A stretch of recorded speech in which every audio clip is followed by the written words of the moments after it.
प्रकाश की जो उस पथ को प्रदर्शित करे। लोगों को एक गुरु की जरूरत थी।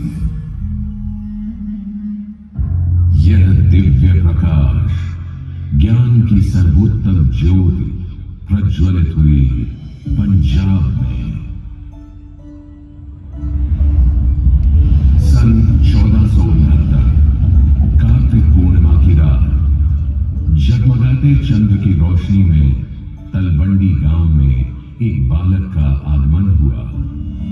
श्री गुरु नानक देव जी का प्रकाश हुआ। उनकी आभा में शैशव से ही एक अनोखा तेज था। सन 1504 35 वर्ष की आयु में पवित्र काली बेई नदी के किनारे गुरु के रूप में उन्होंने पहले शब्द कहे, ईश्वर एक है, उनका नाम मात्र सत्य है, वही इस सृष्टि के निर्माता है। वे भय से मुक्त हैं, उनका नहीं है किसी से भय, ना कोई आकार ना कोई मूरत, किंतु वे शाश्वत हैं। न जन्म न मृत्यु, वे साक्षात हैं, विद्यमान हैं, समय के चक्र से परे हैं। एक ओंकार सतनाम करता पुरख निर्वाण निर्वैर अकाल मूर्त अजूनी सेवा। यूं एक ओंकार सतनाम की शिक्षा दे उन्होंने निर्मल पंथ सिख धर्म चलाया। श्री गुरु नानक देव जी की इस ज्योति को 9 गुरुओं ने प्रज्वलित रखा।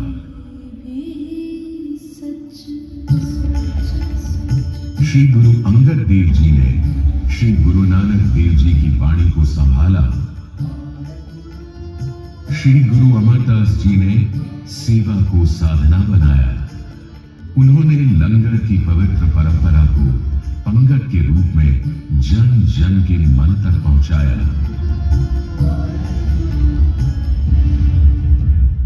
श्री गुरु रामदास जी के हाथों ने रामदासपुर की नींव रखी, जो आगे अमृतसर बना।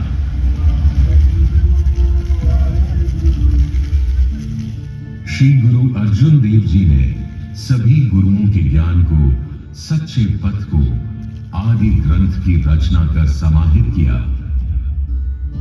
श्री गुरु हरिगोविंद साहिब जी ने अकाल तख्त की स्थापना की और समझाया, मीरी और पीरी दोनों का संतुलन ही सच्चा जीवन है, किंतु पीरी को प्राथमिकता है।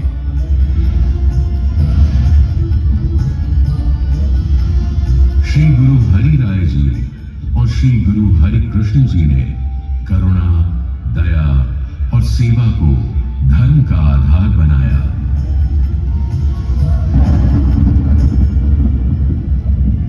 8 वर्ष की आयु में श्री गुरु हरि कृष्ण जी जब उनकी ज्योति अनंत कर रहे थे, सब इंतजार में थे कि वे कहें कौन होंगे अगले गुरु। गुरु जी ने केवल 2 शब्द कहे, बाबा बकाला। ज्ञान की ज्योति जो वर्षों से प्रज्वलित थी, उसके अगले गुरु कौन होंगे? इस सत्य पर ही अंधेरे के बादल थे। मक्खन शाह लुबाना, एक सिख व्यापारी, बीच समंदर में तूफान के बीच फंसे हुए थे। तब उन्होंने गुरु को गुहार लगाई, अगर सब सलामत रहे तो वे गुरु को सोने की 500 मुहरें अर्पण करेंगे। गुरु ने बेड़ा पार लगाया। मक्खन शाह बकाला पहुंचे तो उन्हें 1 नहीं 2 नहीं 22 लोग मिले, जिन्होंने कहा कि हम गुरु हैं। मक्खन शाह सबको 5 सोने की मोहर भेंट करते गए, सब आशीष देते गए। सबका छल सामने आता गया, किंतु गुरु फिर भी न मिले। अंत में वे श्री गुरु हरिगोविंद साहिब जी के पुत्र तेग बहादुर जी के पास पहुंचे। मक्खन शाह ने 5 सोने की मोहर भेंट की। गुरुजी ने कहा, गुरु को सिक्कों का कोई मूल नहीं है, किंतु वचन तुमने 500 सोने की मोहर का किया था, और सच्चा सिख अपना वचन निभाता है। यह बात सुनते ही मक्खन शाह खुशी से झूम उठे, दौड़े और सबको कहा, गुरु लाधो रे, गुरु लाधो रे। 9वें गुरु जी मिले श्री गुरु तेग बहादुर जी, जिन्होंने मानवता और शहीदी की बेजोड़ मिसाल कायम की।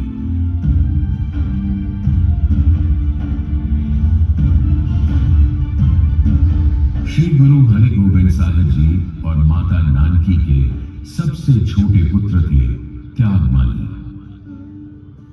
शैशव से ही वो समझते थे सेवा, शांति और त्याग को, किंतु साथ ही तलवार में उनकी अलग धार थी।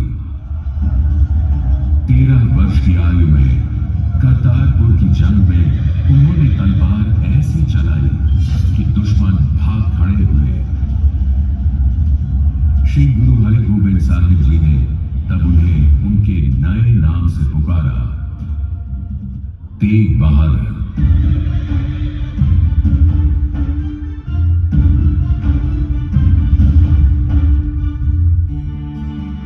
तेग बहादुर जी पिता की सेवा में, लोगों की सेवा में बकाला में व्यस्त रहे। वे गुरुओं की, ज्ञानियों की बातें आत्मसात करते रहे और वर्षों बाद बकाला में ही समस्त मानवता के कल्याण के लिए श्री गुरु तेग बहादुर जी ने उनका दिव्य प्रकाश लोगों को अर्पण किया।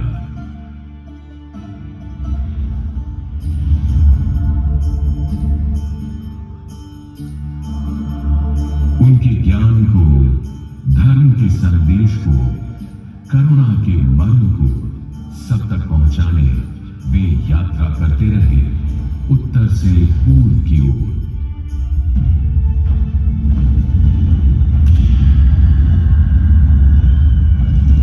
भारत देश में शांति का यह संदेश एक दमनकारी बादशाह को पसंद नहीं आया।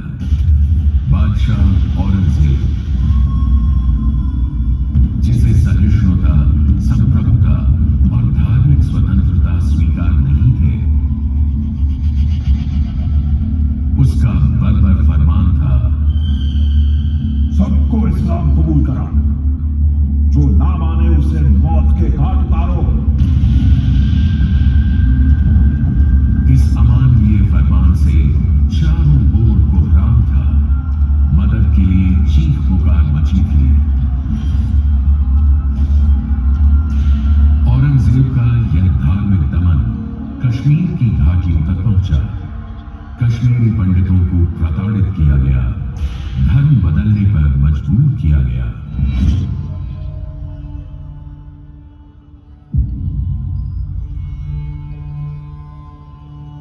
अपने जीवन की रक्षा के लिए आस्था को संरक्षित करने कश्मीरी पंडित श्री गुरु तेग बहादुर जी के समक्ष आनंदपुर पहुंचे। उन्होंने गुरु जी से गुहार लगाई, धर्म की रक्षा हेतु। इस याचना से गुरु जी ने मुंह नहीं फेरा, बल्कि धर्म की रक्षा के उत्तरदायित्व को सहर्ष स्वीकारा। वे जानते थे इसका परिणाम, किंतु उनका वचन अटल था। औरंगजेब यह सह न सका। उसने गुरुजी को गिरफ्तार करने का हुक्म दिया। श्री गुरु तेग बहादुर जी की तलवार से सारे दमनकारी कांप उठते, किंतु उनका निर्णय था, तेग नहीं, त्याग। धर्म की रक्षा के लिए तलवार की नहीं, सत्य की आवश्यकता है। उनके 3 साथी, भाई मतिदास जी, भाई सतीदास जी और भाई दयाला जी के साथ गुरु जी को आगरा में गिरफ्तार कर दिल्ली लाया गया। दिव्य तेज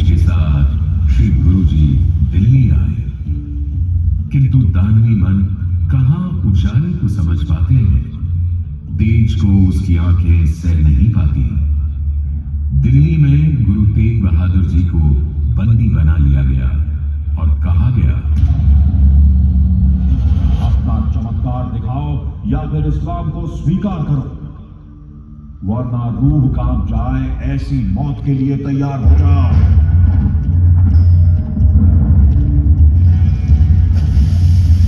गुरुजी अडोल रहे। वे कैद में भी अनेक शब्दों की रचना करते रहे, अड़े अमर सत्य के पथ पर रहे। औरंगजेब की यातना उन्हें झुका नहीं पाई। गुरुजी को यातना देने हेतु उसने बर्बरता की सारी सीमाएं लांघ दी। 11 नवंबर 1675 हजारों लोगों से भरे हुए चांदनी चौक में मुगल सल्तनत ने जघन्य कृत्य किया। भाई मतीदास जी को सबके सामने लाया गया। उन्हें इस्लाम कबूल करने के लिए विवश किया गया, किंतु वे स्थिर रहे। लकड़ी से बांधकर, आरे से चीरकर उनके शरीर के 2 टुकड़े कर दिए गए। शहीदी के समय भी वे अडोल अपने मन में जपजी वाणी का पाठ करते रहे।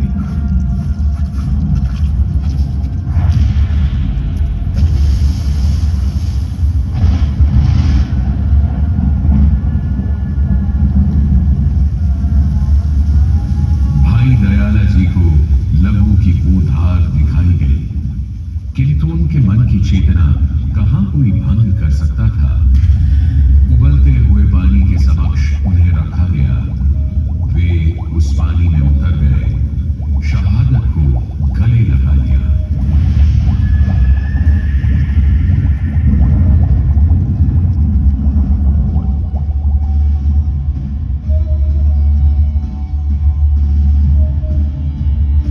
भाई सतीदास जी को रुई में लपेटकर आग लगा दी गई, किंतु वे स्थिर रहे।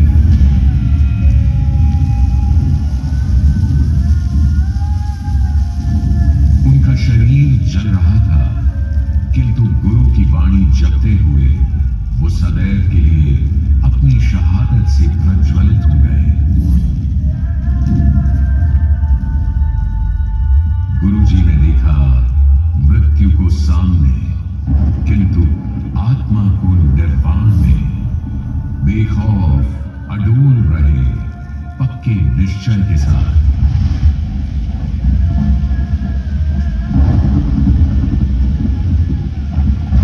दिल्ली के चांदनी चौक में लाल किले के पास उनके शीश पर तलवार गिरी।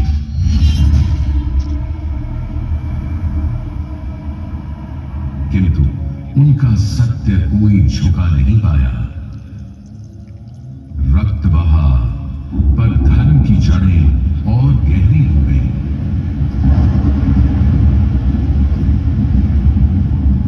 श्री गुरु तेग बहादुर जी ने सहज भाव से शहादत स्वीकार की।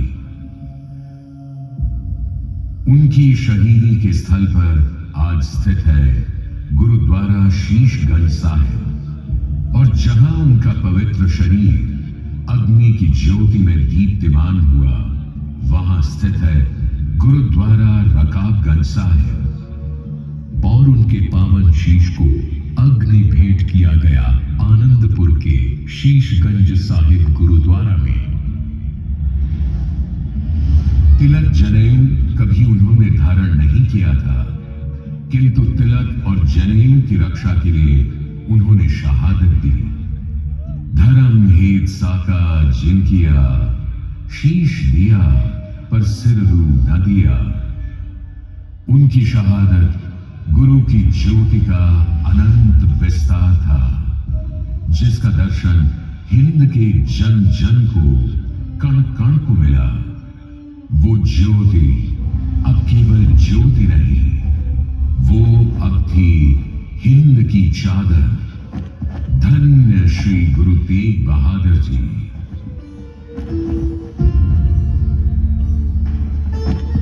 श्री गुरु तेग बहादुर जी की शहादत केवल इतिहास नहीं, बल्कि प्रेरणा है। कि जब भी अन्याय के विरुद्ध उठना पड़े तो अपनी आत्मा की आवाज ही सबसे बड़ी तलवार है।